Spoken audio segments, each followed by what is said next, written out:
બે વર્તુળના સામાન્ય સ્પર્શકની વાત કરવાના છીએ, બરાબર? એટલે એ શીખવાનું છે આપણે.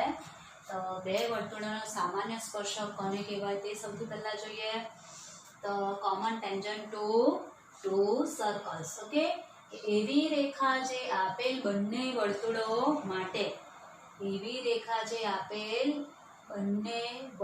માટે સ્પર્શક હોય તેવી રેખાને તે વર્તુળોનો સામાન્ય સ્પર્શક કહે છે, બરાબર? તમે જોઈ શકો બે વર્તુળ એટલે આકૃતિમાં મેં બે વર્તુળ લીધા છે, હા ને? તો બે વર્તુળમાં કેન્દ્ર એકનું આપણે C1 લીધું ને એકનું શું લીધું C2. તો એ બંને વર્તુળો માટે સ્પર્શક હોય તેવી રેખાને, બરાબર? સ્પર્શક હોય એટલે આ રેખા XY અને રેખા ZW ને તે બંને વર્તુળોનો શું કહેવાય છે? સામાન્ય સ્પર્શક કહે છે. ઓકે, આ આપણને ડેફિનેશન એક્ઝામમાં પૂછવામાં નથી આવતી, બટ 1 માર્ક્સના ક્વેશ્ચન માટે આપણે આજની થિયરી બહુ જ કામ આવશે. ઓકે, ચાલો, એટલે એવી રેખા કે જે આપેલ બંને વર્તુળો માટે શું હોય? સ્પર્શક હોય તેવી રેખાને તે બંને વર્તુળોનો સામાન્ય સ્પર્શક કહે છે. અને સામાન્ય સ્પર્શકના કેટલા પ્રકાર છે? બે પ્રકાર છે. પહેલો પ્રકાર છે બાહ્ય સામાન્ય સ્પર્શક અને બીજો છે આંતરિક સામાન્ય સ્પર્શક. હવે બાહ્ય સામાન્ય સ્પર્શક કોને કહેવાય તે જોઈએ. અને સૌથી પહેલા તો આપણે 9th માં જરાક જે શીખેલા એને એકવાર શું યાદ કરી લેવાનું. હવે બે વર્તુળોનો છેદગણ આપણે શામાં 9th માં શીખીને આવેલા, હા ને? તો અહીં તમે જોઈ શકો કે બે વર્તુળો એકબીજાને બળથી છેદે. કાં છેદે છે? બળથી, બરાબર? એક બિંદુ અહીં છે અને બીજું કાં છે? અહીં, એટલે કે બિંદુ A અથવા અહીં આપણે B પણ નામ આપી શકીએ. એટલે કે બે બળથી જો છેદે તો કેટલા આવશે આપણને? અહીં બે બિંદુઓમાં છેદે. એ થયા આપણે બે વર્તુળોનો શું? છેદગણ. એ આપણને ઓલરેડી આવી જ ગયેલું. આ રીતે બે વર્તુળોના છેદગણ આવી ગયેલો, બરાબર? પછી વર્તુળો, હવે બે વર્તુળો એટલે કે આ બળથી સ્પર્શે તો એમાં કેટલા બિંદુઓ આવશે? બે બિંદુઓ છે. કેટલા? બે બિંદુઓમાં છેદે. આના પરથી આપણે દાખલા પણ ગણેલા. એ જ રીતે બે વર્તુળોનો છેદગણ આપણને આવી રીતે પણ આવતું, એકબીજાને આવી રીતે. એક અંદર હોય સર્કલ ને બીજું કાં બહાર. તો કેટલા બિંદુઓ છે? તે ફક્ત એક જ બિંદુઓ છે તે, બરાબર છે? ત્યારબાદ આપણે એવું પણ જોયેલા કે આ આકૃતિમાં તમે જો કે બે વર્તુળો એકબીજાને છેદતા નથી, બરાબર? એટલે એમનો છેદગણ શું મળશે આપણને? ખાલી ગણ મળશે. શું મળે? ખાલી ગણ. હજુ પણ આપણે બે વર્તુળોના છેદગણની શક્યતા આવશે. તો આવી રીતે કે ફક્ત કેટલા બિંદુઓ છે તે? હા, એક જ બિંદુ. કેટલું આવશે? એક જ બિંદુએ છે. હા, આ થઈ આપણે બે વર્તુળોનો શું થયો? છેદગણ. હજુ પણ આપણે એક શક્યતા વિચારી શકીએ. તો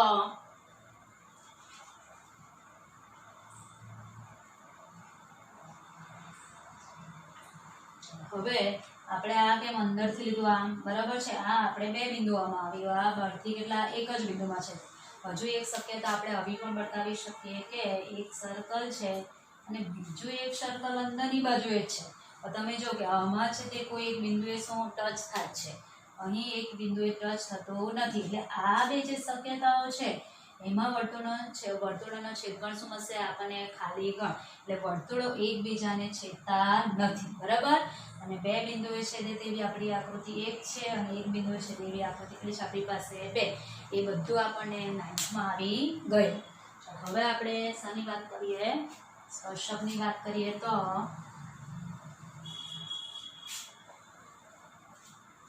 કે બાહ્ય સ્પર્શક કોને કહેવાય તે જોઈએ, હા ને? તો બાહ્ય સ્પર્શકમાં તમે જો કે ઓલરેડી આકૃતિ મેં અહીં દોરી દીધી છે. બે વર્તુળોના કેન્દ્ર C1 અને C2 છે, હા ને? અને બાહ્ય સામાન્ય સ્પર્શક એટલે આ બહારની બાજુએ દોરેલા છે. વર્તુળની કા બાજુ? બહારની બાજુ.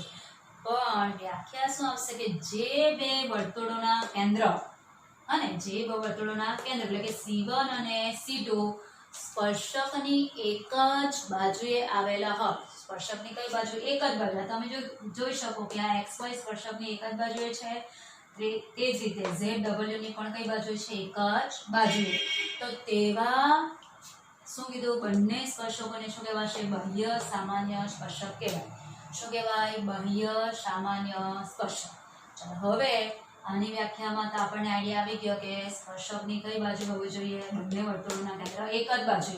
તો અહીં ઊંધું છે કે બંને વર્તુળોના કેન્દ્ર એટલે કે C1 અને C2 તમે જોઈ શકો સ્પર્શકની કઈ બાજુ છે વિરુદ્ધ બાજુએ છે આ સ્પર્શક AB અને આ સ્પર્શક CD ને વિરુદ્ધ બાજુએ છે જોઈ શકો આ સ્પર્શક AB કેન્દ્ર અહીં છે ને કઈ બાજુ છે એની વિરુદ્ધ બાજુ છે જોયું તો તેવા સ્પર્શકોને શું કહેવાશે આંતરિક સ્પર્શકો કહેવાય શું કહેવાય આંતરિક સામાન્ય સ્પર્શક કહેવાય આમાં બાહ્યમાં શું યાદ રાખવાનું આપણે કે કેન્દ્ર સ્પર્શકની એક જ બાજુએ જોવા મળે અને આંતરિક સામાન્ય સ્પર્શકમાં શું આવશે કે એ શું આવશે જુદી જુદી બાજુ એટલે કે વિરુદ્ધ બાજુએ આવેલા હોય તો તેને શું કહેવાય આંતરિક સામાન્ય સ્પર્શક ઓકે હજુ આપણે જોવાનું છે બે વર્તુળોના સામાન્ય સ્પર્શક વિશે ઘણું બધું આજે શીખવાના છે તો હવે નેક્સ્ટ ટોપિક જોઈશું આપણે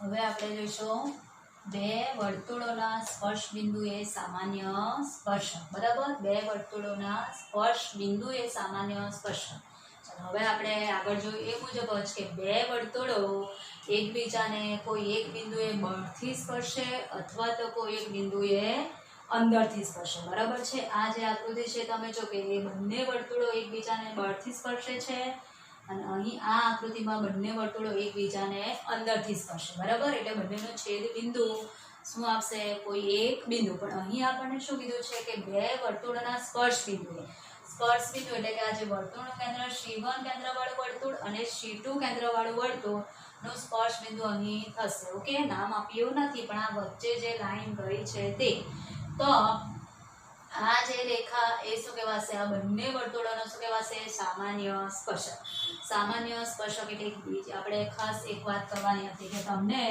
સામાન્ય શબ્દ આવે એટલે આપણે પેલું કોમન કાઢીને શીખેલા કે x² + 2x માં તમને એવું કીધું કે સામાન્ય શું છે તો x તમે કોમન કાઢો અહીં શું બાકી રહે x + 2 આને શું કહેવાય x એ બંનેમાં શું કહેવાય સામાન્ય તો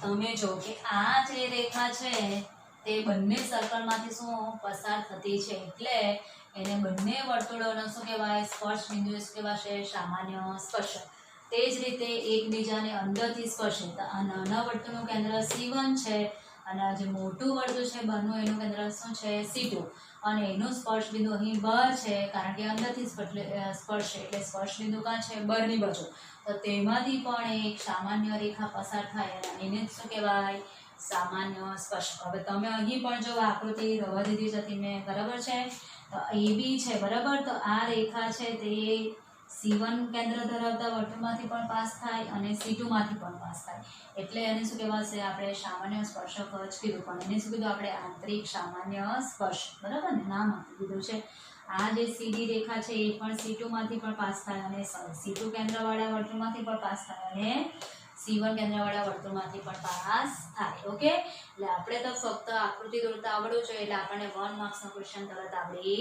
જાય હવે હું કહી દીધું હોય કે બે વર્તુળોના સ્પર્શ બિંદુએ તે બે વર્તુળોને ખાલી જગ્યા સામાન્ય સ્પર્શક મળે બરાબર તો કેટલા અથવા કેટલા સામાન્ય સ્પર્શક મળે તો આપણને આકૃતિ ખબર જ હોય મગજમાં બરાબર કે નહીં તો આપણે ઇઝી કોઈ એનો આન્સર આપી શકીએ બરાબર દાખલો ગણ્યા વગર જ આકૃતિ મગજમાં ફક્ત શું આપણે યાદ રાખવાનું કે બે વર્તુળોનો સ્પર્શ બિંદુ એટલે વર્તુળો એકબીજાને બળથી છેદે અથવા તો એકબીજાને અંદરથી છેદે અથવા સ્પર્શે એ વાત યાદ રાખવાનું એટલે આપણને પેલો જવાબ યાદ આવી જાય કે કેટલા સ્પર્શક મળે એક સ્પર્શક મળે બરાબર અત્યાર સુધી આપણે જે આ બધું જોયું એને આપણે હવે એક ચાર્ટમાં ફક્ત યાદ રાખવાનું છે ઇઝી રીતે ઓકે ચાલો હવે જોઈશું આગળ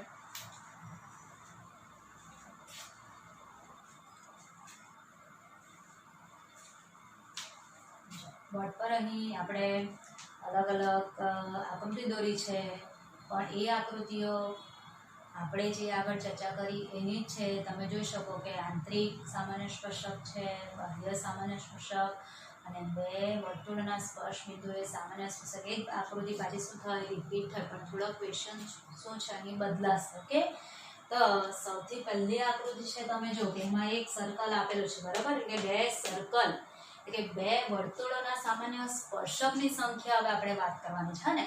તો બે વર્તુળોના સામાન્ય સ્પર્શક કેટલા મળે તે જોવાના છે અહીં આપણે. ઓકે, તો તમે જોઈ શકો કે અહીં કેટલા આપણને સ્પર્શકની સંખ્યા મળે. બે વર્તુળોના સામાન્ય સ્પર્શક આ 1, આ 2, 3 અને 4. એટલે કેટલા આપણને મળશે?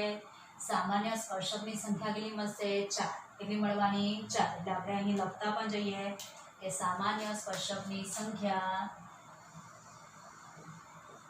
સામાન્ય સ્પર્શકની સંખ્યા કેટલી મળશે આપણને? 4. થઈ ગયું. ચલો એ જ રીતે બીજામાં જોઈએ આપણે. તો સામાન્ય સ્પર્શકની સંખ્યા કેટલી મળશે? ગણી નાખો. 1, 2 અને આ જે સ્પર્શ બિંદુ એ સ્પર્શે છે તે. ઓકે, તો આ કેટલા થવાના? સામાન્ય સ્પર્શકની સંખ્યા કેટલી થશે? 3. નીચે લખી સામાન્ય સ્પર્શકની સંખ્યા બરાબર 3. થઈ ગયું. ચાલો હવે નેક્સ્ટ જોઈશું આપણે. તો અહીં જરાક આપણે સ્પર્શકો આવશે કારણ કે એકથી વધારે છે એટલે બહુવચન લખશો. સામાન્ય સ્પર્શકોની સંખ્યા. અહીં પણ સામાન્ય શું આવશે? સ્પર્શકોની સંખ્યા. હવે જો કે એકબીજાને બળથી સ્પર્શે છે, બે બિંદુઓમાં સ્પર્શ. બરાબર. બસ સામાન્ય સ્પર્શક આપણે અહીં દોરી ન શકીએ કારણ કે આપણે અહીં દોરવા જાય તો એ સ્પર્શક બનશે નહીં. સ્પર્શકની વ્યાખ્યા અનુસાર સ્પર્શક એટલે વર્તુળને ફક્ત એક જ બિંદુમાંથી શું પસાર થતી રેખા. તો અહીં સામાન્ય સ્પર્શકની સંખ્યા કેટલી થશે આપણી? 2 થશે. કેટલી? 2. ચાલો તો અહીં નીચે જ લખી દઈશ આપણે કે સામાન્ય સ્પર્શકોની સંખ્યા કેટલી થવાની? 2. થઈ ગયું. ચાલો એ જ રીતે ચોથા નંબરની આકૃતિમાં સ્પર્શ બિંદુ કેટલો સ્પર્શક મળે? 1. એટલે સામાન્ય સ્પર્શકની સંખ્યા કેટલી આવશે? 1. એકબીજાને બળથી સ્પર્શે, એકબીજાને અંદરથી સ્પર્શે. થઈ ગયું. અને હવે તમે જોઈશું કે આપણે આ જે આકૃતિ દોરી તે એકબીજાને અંદરથી સ્પર્શે તે છે.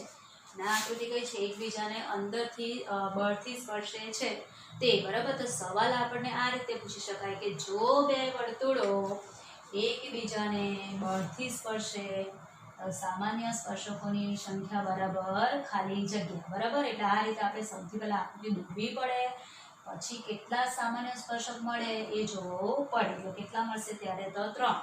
ને બળ આપણે અંદરથી સ્પર્શે તો કેટલી મળવાની સંખ્યા? 1 જ મળશે. કેટલી? 1.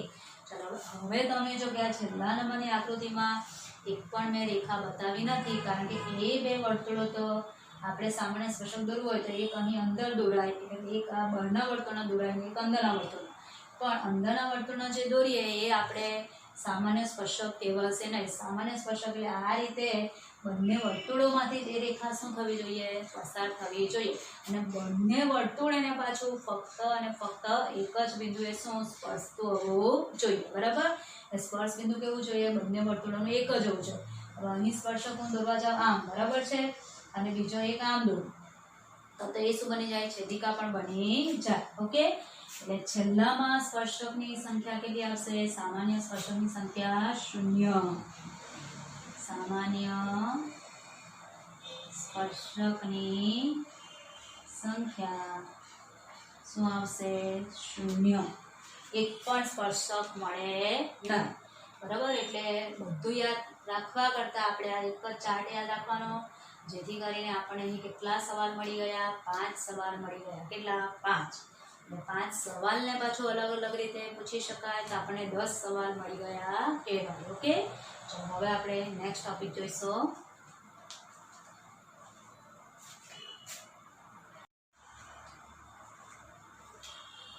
હવે આપણે જોઈશું ત્રિકોણ એબીસીની અંતઃત્રિજ્યા શોધવા માટેનું સૂત્ર. અને અંતઃત્રિજ્યાની વ્યાખ્યા તો આપણે આગલા લેક્ચરમાં જોઈ ગયા છીએ. ઓકે. સો હવે આપણે જોવાનું છે કે તમે જોઈ શકો કે ત્રિકોણ એબીસીમાં જો ખૂણો બી કાટખૂણો હોય એટલે આકૃતિ જે અહીં બાજુમાં આપી છે એમાં કાટકોણ ત્રિકોણ આપેલો છે અને ખૂણો બી શું લીધો છે? કાટખૂણો. તો ત્રિકોણની ત્રણેય બાજુઓને સ્પર્શતા વર્તુળની ત્રિજ્યા, એટલે આ સર્કલ છે ત્રિકોણની ત્રણેય બાજુઓને આ રીતે કોઈક બિંદુએ શું સ્પર્શે છે, બરાબર. તો બાજુ આપણે AB ને P આગળ સ્પર્શે, બાજુ BC ને બિંદુ Q આગળ અને બાજુ AC ને બિંદુ R માં સ્પર્શે છે, બરાબર. તો વર્તુળની ત્રિજ્યા અથવા તો ત્રિકોણ ABC ની શું કહેવાય, અને અંતર ત્રિજ્યા શોધવા માટેનું શું છે, સૂત્ર છે કે AB + BC - AC આખાના છેદમાં 2. એટલે કે સૂત્ર તમે જોઈ શકો કે કાટખૂણો સમાવતી બે બાજુઓના માપનો શું થાય, સરવાળો માઈનસ કર્ણ અને આખાના છેદમાં શું લખશું આપણે, 2, બરાબર છે. હવે જરૂરી નથી કે આપણને દર વખતે ખૂણો બી કાટખૂણો આપી શકે, એટલે સૂત્ર આપણે આ રીતે યાદ રાખવાનું કે સપોઝ કે જો મારી પાસે ખૂણો અહીં આપણને એમ કીધેલું હોય કે ખૂણો બી ની જગ્યા પર ખૂણો A કાટખૂણો છે, તો BC શું બની ગયો, કર્ણ, બરાબર.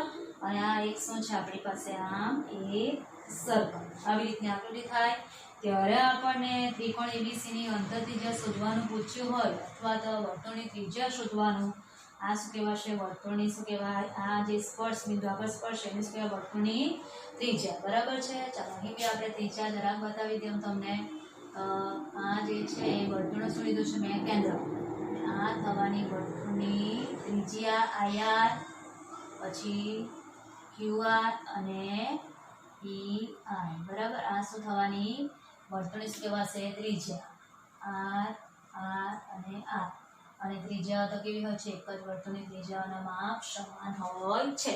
હવે એ શોધવાનું પૂછેલું હોય તો આવી કન્ડિશનમાં સૂત્ર બદલાઈ જશે, કાટખૂણો સમાવતી બે બાજુના માપનો સરવાળો, એટલે સૂત્ર આવશે AB + AC માઇનસ શું કરવાનું રહેશે આપણે, કર્ણ BC આખાના છેદમાં 2, બરાબર, / 2. એટલે સૂત્ર આપણે કાટખૂણો જે આપેલું હશે તેને રિલેટેડ અહીં બદલાશે, ઓકે. દર વખતે એકનું એક સૂત્ર નહીં આવશે કે AB + BC - AC/2, પણ આપણે ઇનવર્સ યાદ રાખવાનું કે કાટખૂણો સમાવતી બે બાજુઓના માપોનો સરવાળો માઈનસ કર્ણ આખાના છેદમાં 2, ઓકે.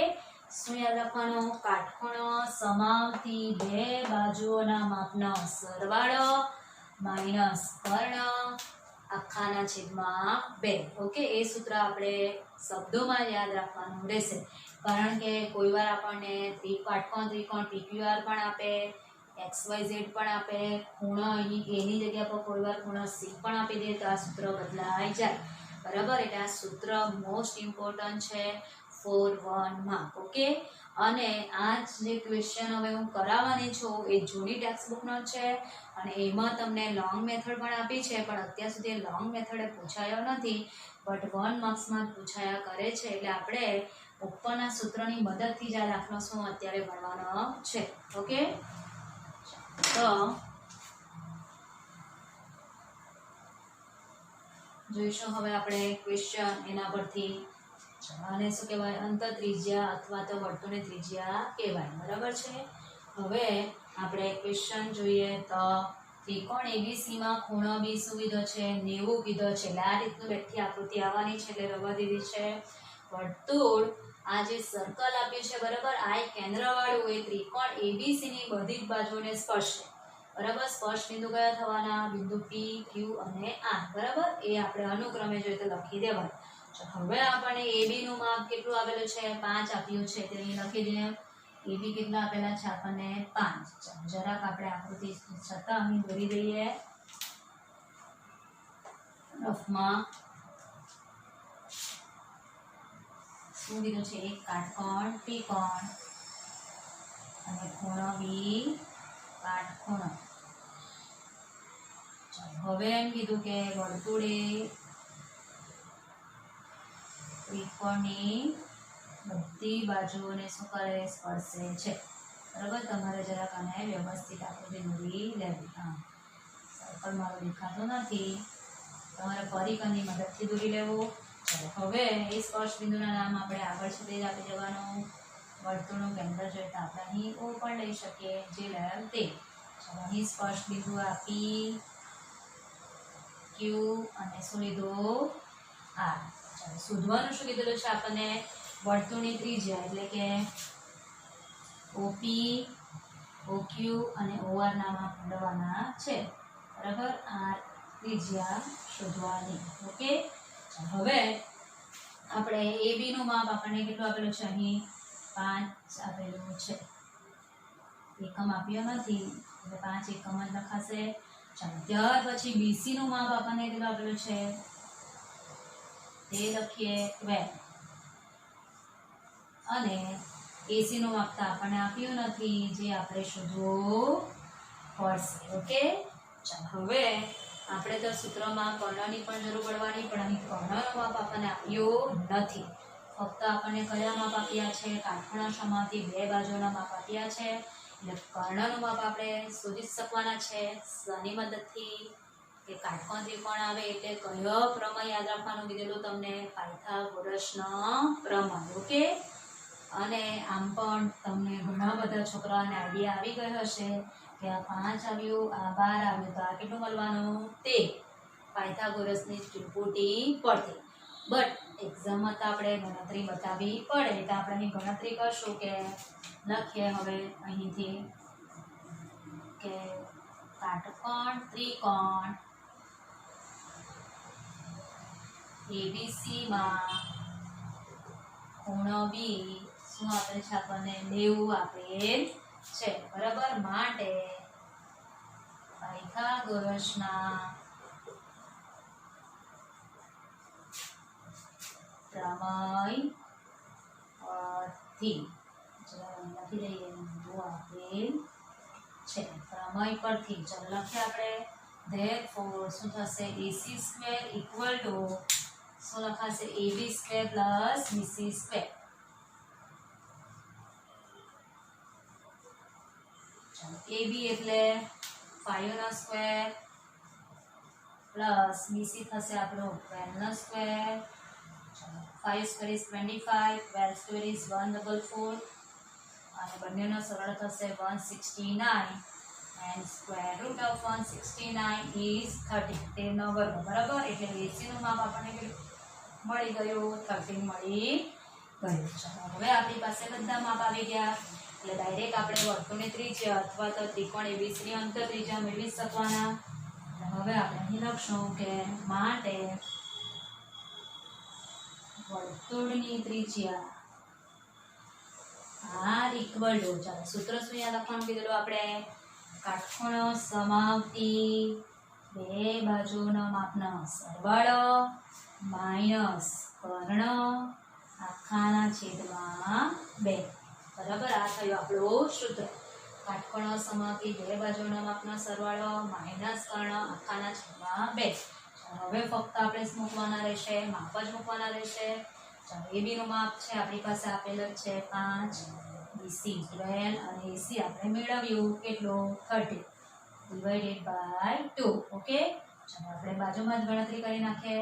12 ને 5 17 માઈનસ 13 બાય 2. ઓકે, ચાલો એટલે